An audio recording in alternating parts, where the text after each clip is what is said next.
በሳውዲ ሊግ ብሩኖን ሶስተኛ ተከፋይ ለማድረግ አልሂላሎች እንግዲህ ጠንክረው እየሰሩ ይመስላል። የሳውዲ ሊግ ከፍተኛ ተከፋዮች ቤንዜማና ክርስቲያኖ ናቸው። ከነሱ በመቀጠል እንግዲህ ብሩኖ ሶስተኛው ተከፋይ እንደሚሆን ነው እንግዲህ እየተዘገበ የሚገኘው። አልሂላሎች ብሩኖን ለማስፈረም ወኪሉ ከሳምንት በላይ እዛ አካባቢ ላይ ቆይቷል። ድርድሮችን እያደረገ ነው። ዩናይትድ በዚህ ዝውውር ትንሽ ፍቃደኛ የሚሆን ከሆነ ብሩኖም ቀድሞ ቃለ መጠይቅ ሰጥቶ ነበረ። ብሩኖ ሊለቀኝ ከፈለገ እኔም እለቃለሁ አይነት ነገር ነው። ብሩኖ የማንቸስተር ዩናይትድ አመራሮች የሚሉትን ነገር ፍቃደኛ ከሆኑ ብሩኖ እንደሚለቅ ነው። ዩናይትድ ከዚህ ከብሩኖ ዝውውር ከፍተኛ ብር እንደሚያገኝ ይታወቃል። አልሂላሎች ምንም አይነት ገንዘብ ከተጠየቁ እንሰጣቸዋለን የሚል ነገር ነው ያለው። በእሱ ደግሞ ዝውውር ዙሪያ ትልቅ ገንዘብ ነው እና ዩናይትድ ይህንን ተጫዋች ይሸጠዋል ወይስ አይሸጠው የሚለው ነገር ትንሽ አጨያያቂ ነው።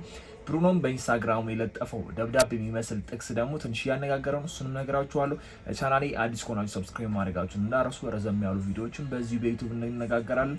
አጠር ያሉ ደግሞ የቲክቶክ አካውንታችን ላይ እያወራን እንዘልቃለን ማለት ነው።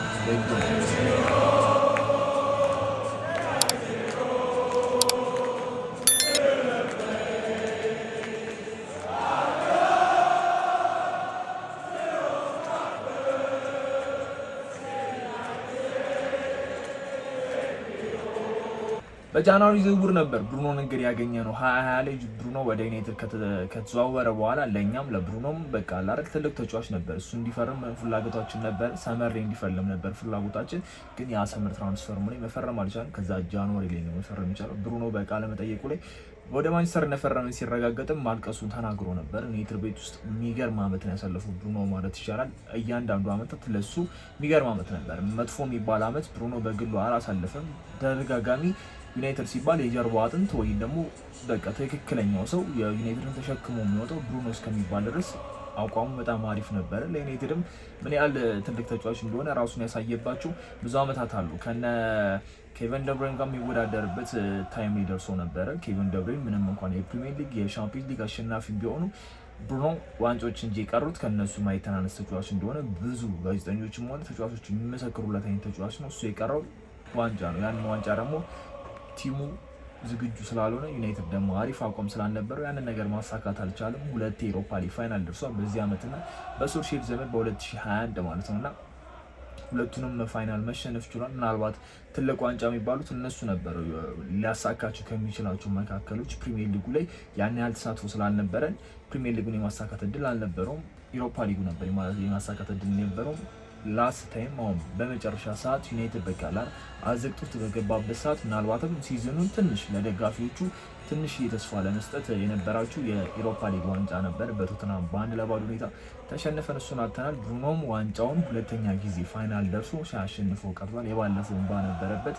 በዚህኛው ግን ሲያለቅስ አልታየም። ብዙም ያው ቲሙ ደክሟል ኦልሬዲ እና ዋንጫ ለማሳካት የሚወዳደር ቲም ይከብዳል። የትኛውም ቲም እያሸነፉ ስለሆነ በቶተናም መሸነፋችን ብዙ አይገርም። ቶተናም በዚህ ዓመት ውስጥ ብቻ 4ኛ ጊዜ ነው ሲያሸንፈንና 3 ያሸንፈን ነበር። ፕሪሚየር ሊግ 2 ከዛ ከካርኒካ ፓስ ወጥቶን ነበረ።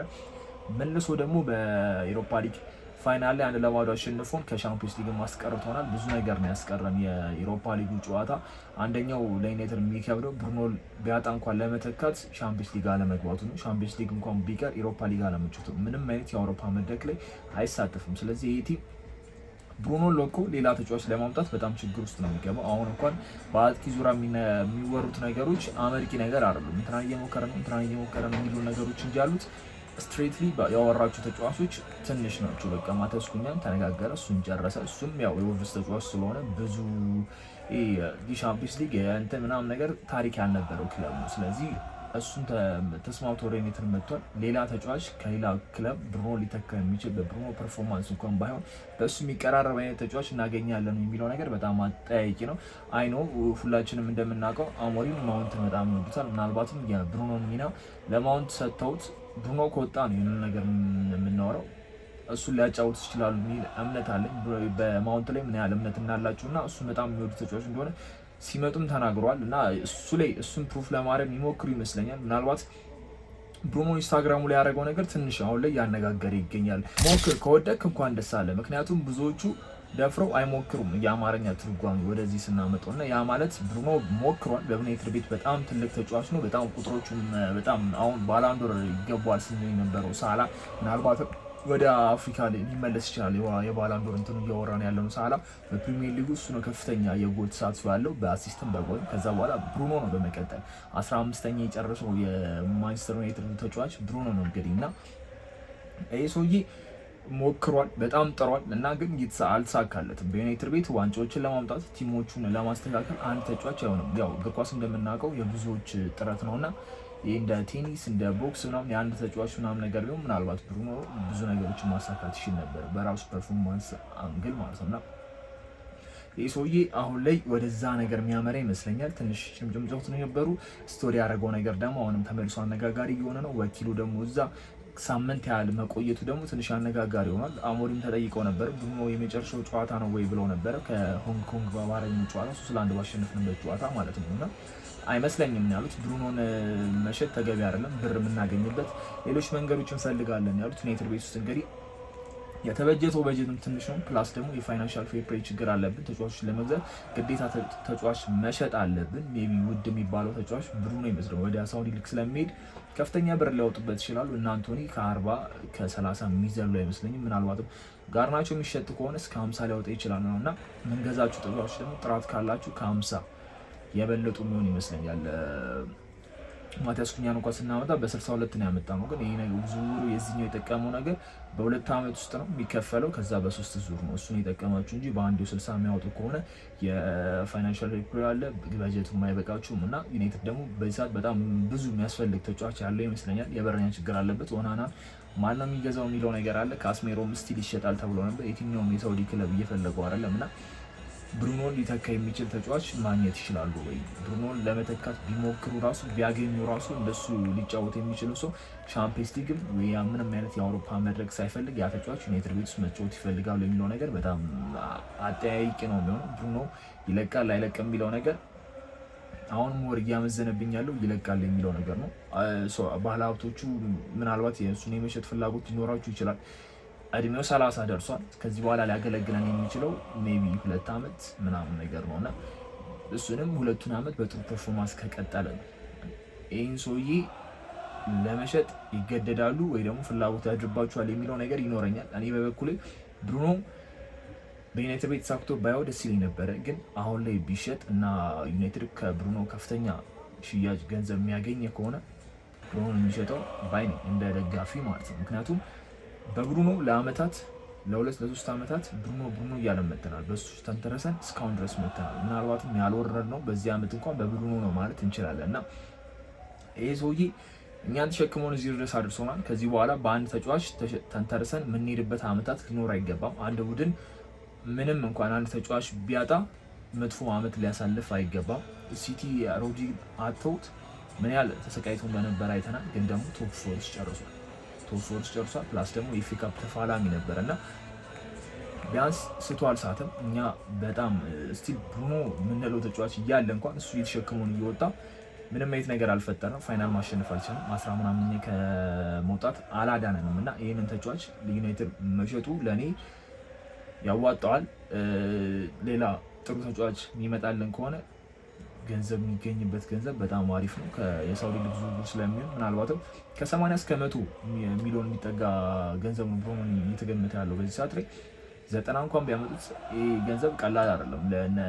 ለተከላካዮች ለቪክተር ኮሬሽ ወይም ደግሞ ለአጥቂዎቹ ቪክተር ኮሬሽ ኦሲሚን የሚያመጣ ከሆነ በጀት አይከብዱም ብዬ አስባለሁ። ማቲያስ ኩኛ ማስፈረማችን ምናልባትም የብሩኖ አይነት ሚና ሊጫወት ይችላል። ከብሩኖ በላይ በፕሪሚየር ሊጉ 10 ጎሎች አሉት። ብሩኖ ማስቆጠር የቻሉት 8 ነው። 11ም አሲስት አለው ብሩኖ እና ማቲያስ ኩኛ ምናልባት የብሩኖን ከቨር ሊያደርግልን ይችላል። ከዛ በኋላ ደግሞ ብራይን አለ የቤንፎርድ ተጫዋች፣ እሱም የሚያመጣ ከሆነ ይሄ ባላንስ የመስራት ነገራችን አሪፍ ይመስለኛል። ማውንትን እስካሁን ድረስ ራሱን ትክክለኛው ማውንትን ማየት አልቻልንም። በትክክለኛው በመሀል ቦታው ላይ የተጫወተ አይደለም ማውንትና በብሩኖ ቦታ ላይ ማውንትን አስገብቶ አሞሪ የሚሞክረው ይመስለኛል። እኔ በግሌ ብሩኖ ከዚህ ቡድን ቢወጣ ቅረ ማልሰኝ ተጫዋች ነው። ቅረ ማልሰኘው እሱ ላይ ዲፔንድ ስላደረገን ነው። ግን ደግሞ ስኬታማ ባለመሆኑ በጣም አዝናለሁ። በቃ ማንም ሰው ስኬታማ ይሆናል ማለት አይደለም። አንድ ክለብ ስለሄደ ምናምንና በመጥፎ ጊዜ የመጣ በጣም ጥሩ ተጫዋች ነው። በመጥፎ ጊዜ የመጣ በጣም ጥሩ ተጫዋች ነው። ስንት አሉ ከዩናይትድ ቤት ምንም ሳይሰሩ ዋንጮችን ያሳኩ ምናምን፣ ነገር ግን ብሩኖ በዚህ ያህል ቲሙ ተሸክሞ እየወጣ ነው የተባለ ምንም አይነት ትልቅ ክብር ሳያገኝ ከኤፍ ኤ ካፕ ከካርሊን ካፕ የዘለለ ዋንጫዎችን ሳያገኝ በዩናይትድ ቤት መጨረሱ በጣም የሚያሳዝነኛል። ገና አላለቀም። ምናልባትም የመቆየት እድል ሊኖረው ይችላል፣ የመሸጥ እድል ሊኖረው ይችላል። የመጨረሻው ጨዋታው የሆንግ ኮንግ ጨዋታ ሊሆን ይችላልና የብሩኖ ነገር አጠያቂ ነው።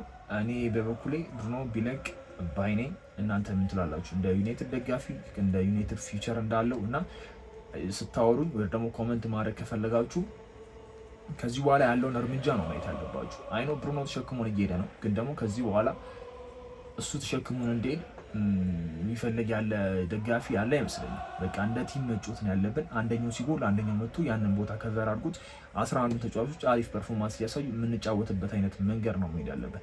አሁን ሊቻ ሲጎዳ በቃ እና ሌኒሮን እያደነቅን መጣን። በቃ ሉክሾ ሳይኖር ሲቀር ምናምን ነገር በእነ ዶርጉ ምናምን እንደተጫወት ነው። በቃ ቢያንስ የሆነ አሪፍ ነገር ባናይም ያንን አንድ ተጫዋች ላይ ያለንን ነገር ረስተን ሙሉ ለሙሉ እንደ ቲም ፐርፎርማንስ ማድረግ የምንችልበት አይነት ቲም መገንባት አለበት ብዬ አስባለሁ። አሞሪም ያን ነገር በቀጣይ ሲዝን ያሳየናል ብዬ አስባለሁ። ፕሪሲዝን ላይ እስቲ የምንመለከተው ይሆናል። የሁለቱ የቻይኖቹ ጨዋታ ያው ኦልሞስት ራሱ ዩናይትድ ነው፣ ምንም ያልተቀየረው ዩናይትድ ነው። በዛ ላይ ከቻይኖች ምናምን ሱፐር ስታሮች ጋር ምናምን የተጫወት ነው። እሱን በጨዋታ መቁጠር ከባድ ነው የሚሆነው እና ፕሪሲዝን ላይ ተጫዋቾቹ የሚገዛቸው ተጫዋቾች ከመጡ በኋላ የተወሰነ ውህደት እንዳላቸው ለማየት እንሞክራለን። ከዛ የመጀመሪያዎቹ የፕሪሚየር ሊግ 3-5 ጨዋታዎች ቅርጹን ይነግሩናል ብዬ አስባለሁ። መጨረሻችን ያስታውቃል ብዬ አስባለሁ። ቢያንስ በ5ቱ ጨዋታዎች 4-3 ጨዋታ የምናሸንፍ ከሆነ የሆነ ተፎካካሪ ቲም የምንሆንበት አይነት ቅርጽ ይኖረናል። ግን ብሩኖ በዚህ ቲም ውስጥ ቢቆይ ይጠቅመናል፣ ባይቆይም ይጠቅመናል ብዬ አስባለሁ። ቢቆይ የሚጠቅመን ፐርፎርማንሱ አሪፍ ነው። ራሱን ፐርፎርማንስ የሚነግም ከሆነ ሌሎች ተጫዋቾችም አሪፍ የሚሆኑ ከሆነ ሞር ጎል ማግባት ሞር የቲማችን አሲስት የሚያደርግ ተጫዋች ሞር አሪፍ የሆነ ቲም የሆነ ነገር ይኖረናል ብዬ አስባለሁ። ባይኖር ደግሞ የሚጠቅመን ነገር ያልኩት ተጫዋቾች ላይ ኢንቨስት የምናደርገው ገንዘብ ይኖረናል። በሱ ልክ የሚሆን ተጫዋች ሞክረን ልናገኝ የምንችለው አይኖ ዩናይትድ ቤት ሲመጡ ሁሉም ተጫዋቾች እየደከሙ በፐርፎርማንሳቸው እየጠፋ ምናምን ነገር ነውና ምናልባት እድለኛ ከሆነ ብሩኖን የሚተካልን ተጫዋች ልናገኝ እንችላለን። እኔ ብሩኖ ዩናይትድ ቤት ይበቃዋል ከሚሉት ወገን እናንተ እስቲ ኮመንት ላይ ያሳውቁኝ። ዩናይትድ ብሩኖን ካለቀቀውም እስቲ የምንነጋገር ነው። ስለ ማቲያስ ኩኛም የተሰማ ነገር አለ። የምርመራ ሂደቱን አሁን ያደርጋል ተብሏል። እስቲ ስለሱ ደግሞ ምንድነው ማቲያስ ኩኛ ዩናይትድ ቤት ሲመጡ ምንድነው የሚጠቅመው? ከዛ በኋላ ብራይን ደግሞ አለ የቤንፎርድ ተጫዋች። ሁለቱ ቢኖሩ ለዩናይትድ ምንድነው የሚጠቅመው? ለአሞሪም ማጫወት ይመቻሉ የሚለውን ነገር በሰፊ የምናየው ይሆናል። የብራይን ዝውውር ገና ብዙ አልተጀመረም። ትንሽ እየገፋ ከሄደ ግን በደንብ ማወራችሁ ይሆናል። ሁለቱም ቪዲዮ በአንድ ላይ እንሰራዋለን። ብቻ ሰብስክራይብ ማድረጋችሁ እንዳትረሱ። በብሩኖ ያላችሁን አስተያየት ኮሜንት ላይ አስቀምጡልኝ።